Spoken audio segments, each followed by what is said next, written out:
자, 들어가겠습니다. 네, 반갑습니다. 명인학원에서 용문고등학교 1학년 국어 가르치고 있는 강사 정재민이라고 합니다. 반갑습니다. 비도 오는데 또 이렇게 귀한 발걸음 해주셔가지고 네, 영광입니다. 일단은 원래 학생들이 이렇게 잘 안 오는데 네, 이렇게 또 와가지고 저도 당황스럽습니다. 그리고 사실 용문고 1학년 설명회는 이렇게 많은 분들이 사실 안 오셨어요. 근데 이번에 오신 거 보니까 저도 좀 기대를 좀 한번 해볼까 합니다. 일단은 오늘 제가 이번 시험 어땠고, 그리고 제가 어떤 방식으로 아이들을 대비를 좀 시켰고, 그 다음에 기말고사 할 때가 어떤 방식으로 또 대비를 해드릴 건지 좀 간단하게 좀 설명을 드리고자 합니다. 자, 일단은 네, 요거는 뭐 우리 아이들이 2명 왔는데 뭐 아이들이 공감할 거라고 생각을 합니다. 그래서 일단은 용문고 친구들 저번에도 설명이 아마 오신 분들 계신 것 같아요. 제가 좀 낯이 익는 분들이 계신데, 그래서 아이들이 집에 가서 반응이 어땠는지 모르겠지만 어찌됐든 간에 저는 용문고 친구들과 되게 감성이 잘 맞고, 그리고 용문고 친구들이 많이 추천하는 네, 그런 강사라는 얘기를 좀 자랑하고 싶고요. 그래서 일단 간단한 제 이제 자랑이고요. 그리고 양력이고, 이제 가장 중요한 이제 이번에 1학기 때 용문고 국어 수업 어떻게 진행되는지 먼저 말씀을 드리면, 일단 거의 제가 예상한 대로 기존대로 일단 교과서 위주로 출제를 하셨고, 교과서 위주로 학교에서 진도를 나갔습니다. 그리고 학교에서 이제 어제 제가 문법 프린트를 아이들한테 또 추가적으로 받아가지고 한번 다시 재확인을 한번 해봤는데, 학교에서 이제 문법 프린트를 주시긴 하셨으나 뭐 되게 가벼웠던 그냥 내용이었어요. 뭐 특별한 뭐 문법 내용이 좀 심화적이거나 이런 건 없었고요. 그냥 일반적으로 보편적인 그냥 문법 프린트 그런 내용들이었습니다. 그래서 딱히 특이점은 딱히 없었고, 다만 이제 범위가 조금 차이가 있었는데, 아무튼 간에 교과서 위주로 네, 학교에서 진도를 나가셨고, 그다음 교과서에서는 문학 파트를 진도를 나가셨고, 그다음에 물론 교과서에서 이제 문법도 진행을 하셨지만, 네, 약간 프린트에 이제 도움을 받아가지고 그런 방식으로 이제 진행을 하셨던 것 같습니다.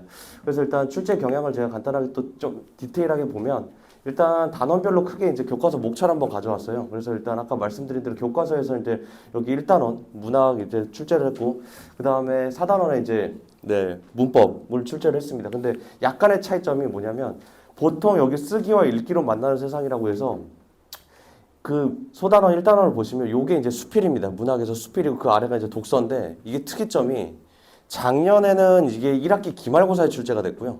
재작년에는 2학기 기말고사에 출제가 됐어요. 근데 올해만 유독 중간고사에 요 범위를 좀 넣으셨더라고요. 그래서 요게 좀 특이점이라고 했던 거. 이제 요게 좀 큰 차이였고요. 나머지 것들은 이제 문법 작년이랑 비슷하게 나왔습니다. 그래서 기본적으로 요번 1학기 중간고사 시험범위였고, 그렇게 많지는 않았는데 아이들이 좀 버거워했던 게 이제 약간 문법이 좀 버거워했었고, 이따가 말씀드리겠지만 문법 자체가 일반적인 문법, 이 성북 지역도 마찬가지고 일반적인 문법 시험이랑 좀 약간 차이가 좀 있었어요. 그래서 그 부분을 일단 좀 말씀을 드릴 것 같고, 그래서 일단 국어 전반적인, 물론 화작이 안 나오긴 했지만 어찌됐든 1학년들이 다 공부해야 되는 그런 국어의 전반적인 영역이 출제가 됐습니다. 그래서 좀 세부적으로 보시면 이제 문학이 이제 16문항이 출제가 됐고, 그 다음에 문법이 한 8문항, 독서가 아까 말씀드린 대로 한 4문항 정도 이렇게 출제가 됐고, 아무래도 문학의 반영 비율이 상당히 높았다라는 점을 좀 말씀드리고 싶습니다.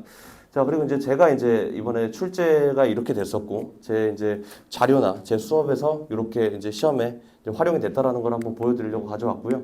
이번 시험입니다. 그래서 이게 이제 지금부터 좀 잘 들으셔야 되는데요. 문학 개념만이 아니라요, 응용 문항이라고 제가 해놨어요. 그러니까 저는 이번에 용문고 1학년 시험지를 보고요, 문제 되게 세련되게 낸다. 네, 되게 사실은 어머님들 아시겠지만 이제 중3 때 아마 시험지를 한 번 정도 보신 분들 계실 거예요. 예를 들어서 중학교 때는 문학 개념을 그냥 아냐 모르나 정도였는데, 이제는 응용 문제였거든요. 예를 들자면 파란 바람이 불고, 요 문제 같은 경우에 중학교 때는 이게 그냥 감각의 전이, 공감각적 심상 뭐 이런 것만 딱 아냐 모르나였어요. 근데 이번 시험에는요, 당연히 감각의 전이를 안다라는 전제하에 요 2번이 복합 감각인지 공감각인지까지 구분할 수 있어야 되는 문제였고, 참고로 요 2번 선지 같은 경우에 복합 감각으로 되게 유명한 네, 사례인데, 요거를 일반적으로 공부를 안 하셨거나 어떤 자료나 이런 것들이 공부가 안 돼 있다라면 요거 그냥 이거 공감각이네 하고 아마 골랐을 거예요, 아이들이. 근데 생각보다 문제 자체가 되게 세련된 게, 당연히 이 개념이라는 걸 알고, 그다음 이 개념에서 자주 나오는 네, 발레가 되는, 이건 복합 감각이다, 공감각이 아니라는 사례까지 완벽하게 알고 있어야 풀 수 있었던 문제였어요. 그 문제가 되게 세련됐었고, 참고로 이제 뭐 저는 수업 때도 물론 했었지만, 요게 제 주간 과제집 내신혁명 4호에 34번에 1번에 그대로 들어가 있었어요. 그러니까 이 문제를 한 3주차 때 한 번이라도 풀었으면은 뭐 무난하게 해결할 수, 이거 복합감각이었는데 숙제 문제 풀 때. 네, 그래서 그렇게 해결할 수 있었던 그런 문제였고, 문제가 상당히 세련됐다. 다음 문제도 마찬가지입니다. 요것도 보시면 일반적으로 그냥 아이들이 요 문제 자체가 그냥 간접 제시, 직접 제시, 그리고 간접 제시는 장면 제시, 보여주기라는 그 문학 기본 개념이거든요. 그 개념을 당연히 안다라는 전제하에 그거를 사례로 풀어내야 되는, 그래서 기본적인 개념도 알아야 되고 그거를 개념 자체를 적용할 수도 있어야 되는 그런 문항이었어요. 그래서 되게 문제가 세련됐었고, 그래서 한번 여기 보시면 제가 내신혁명 5, 아까는 이제 4호였지만 5호에서도 똑같은 문제를 그대로 제가 실어 놨었거든요. 그래서 한 문제라도 요거 빠짐없이 풀었으면은 네, 좀 익숙하게 해결이 가능했었던 그런 문제였습니다. 그래서 상당히 문제가 세련돼 저도 좀 놀랬고, 요것도 마찬가지입니다.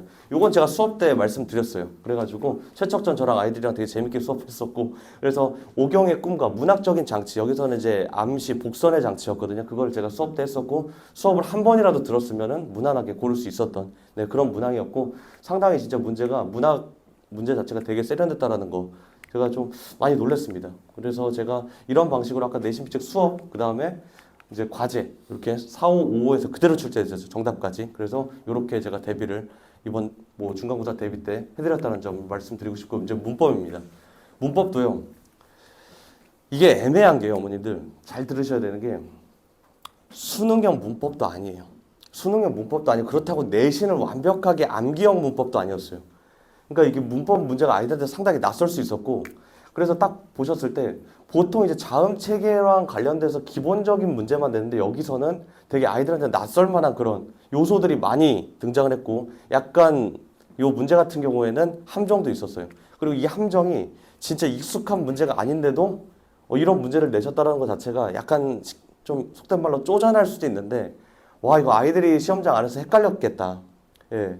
그래서 요거는 이제 프린트 안에서도 있긴 했었고, 제 이제 개념서에도 있긴 했었는데, 막상 시험장 안에 들어갔을 때 아이들이 좀 약간 헷갈릴 수 있었다. 이 문제가 상당히 아이들 이번에 변별력이 될 수 있었던 그냥 문법 문제였고, 그렇게 어렵진 않습니다. 그냥 암기인데 순간적으로 판단 실수를 해버리면 개수를 잘못 세가지고 네, 그렇게 해서 틀릴 수 있었고, 이제 비슷한 문항이 완벽하게 똑같진 않았어요. 완벽하게 똑같진 않았는데 아까 말씀드린 그 4주차 과제집에 이렇게 문제가 있었고, 다음 문제도 마찬가지입니다.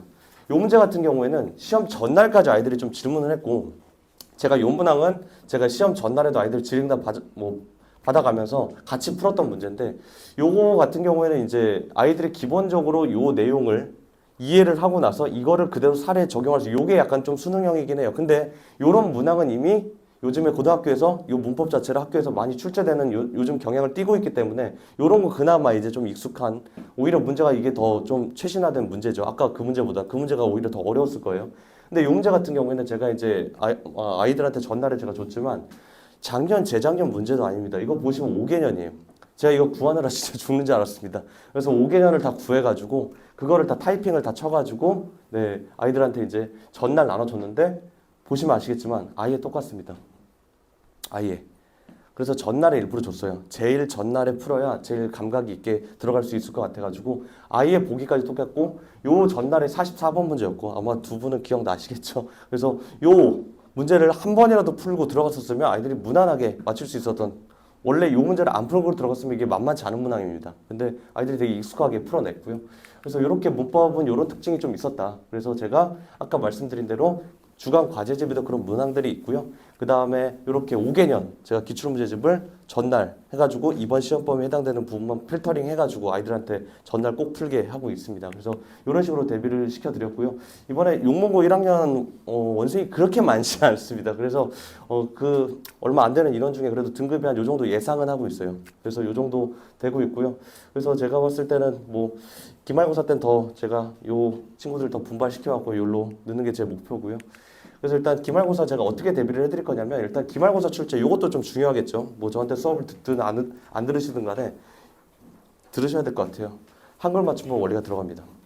아마 1년 중에요 제일 어려운 단원이에요. 제일 어렵고 아이들이 5주 6주 내내 해도 어려워하는, 그리고 수능에는 그렇게 잘 안 나와요. 근데 내신에만 나오고 아마 이번 기말고사 때만 공부하고 거의 국문과 가지 않는 이상 더 이상 보지 않은 그런 내용들입니다. 되게 어려워하고 저는 당장 이번 주 다음 돌아오는 일요일부터 바로 들어갈 겁니다. 예, 원래 제가 중간중간에 수능 수업을 하거든요. 근데 한글 맞춤법 원리 같은 경우에 아이들이 너무 어려워요. 그래서 저는 기본적으로 본격적으로 내신 들어가기 전에 한 2주 정도는 이거를 저랑 같이 한번 먼저 진행을 하고 나서 다시 들어갈까 하고 있어요. 그래서 그만큼 어렵고요.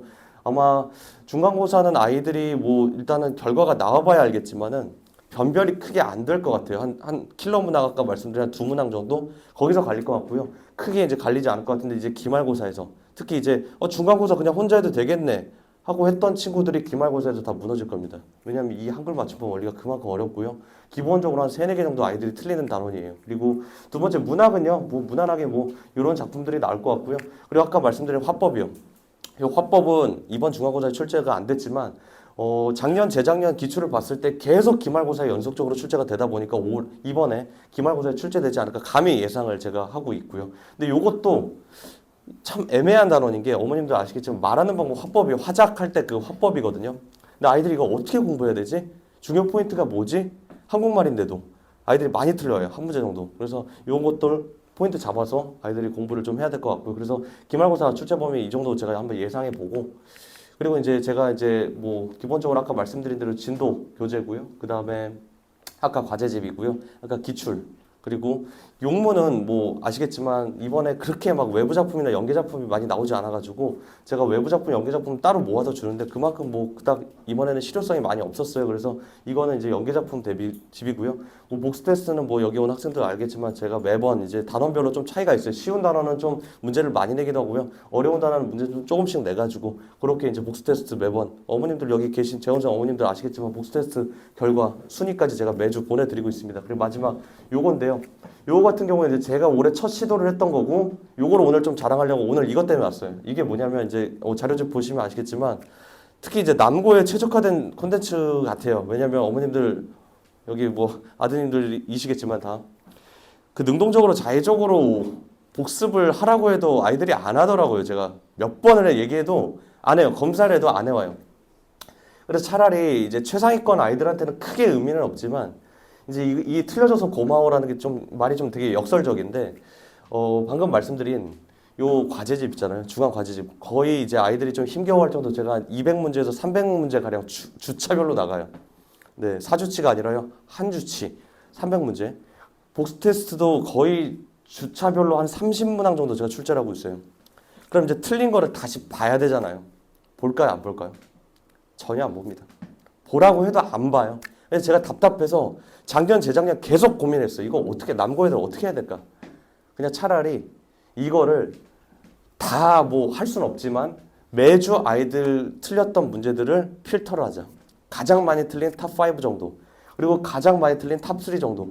그래서 매주 8문항 정도만 필터를 하자. 가장 많이 틀렸고 가장 아이들이 함정이 많이 빠졌던 그런 문항들만 선별해가지고 그래서 다시 한번 제가 재작업을 해가지고 아이들이 가장 많이 틀린 이유, 그다음 가장 많이 틀린 선지, 그리고 이거를 이제 뭐 쉽게 답을 고르려면 핵심 포인트까지 해가지고 제가 뭐 많게는 한 40문항에서 한 50문항 가량 해가지고 이번에 처음 시도를 한번 해봤습니다. 근데 반응들이 나쁘지 않습니다.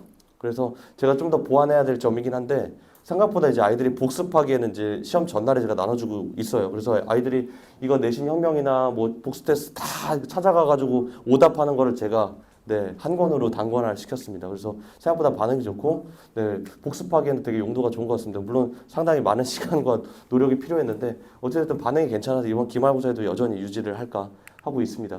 그래서 나머지 것들은, 제 이제 기본적인 관리고요. 제가 이제 뭐 수업도 열심히 하지만, 이제 관리로 아마 제가 어머님들이 많이 아실 거라고 믿습니다. 그래서 다른 것들은 괜찮고 수행평가 자료부터 시작해가지고 그냥 뭐 카톡 질의응답 뭐 이런 것들은 뭐 거의 다 비슷한데 제가 이제 비대면 클리닉을 매주 토요일 날 진행을 하고 있고 이번에도 좀 진행을 했고요. 그다음에 요거 아까 방금 말씀드린 이제 틀려져서 고마워라는 콘텐츠를 또 제공을 하고 있고 그다음에 이제 주간까지 완벽 이게 이제 어머님들도 생각보다 중요하게 생각을 하시는데 저는 한 수업에 50명이든 뭐 10명이든 20명이든 한 명 한 명 다 과제 검사를 이제 조교쌤들한테 시켜갖고 그냥 뭐 했는지 안 했는지가 아니라요.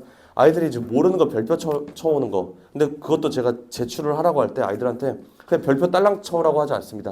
이 문제를 왜 몰랐는지, 본인은 왜 답이 3번인데 뭐 답이 3번인데 자기는 2번이라고 생각했는데 이런 것들을 코멘트를 달아오라고 하면 저희 조교가 그 아래 바로 당일날 피드백을 50명 다 답니다.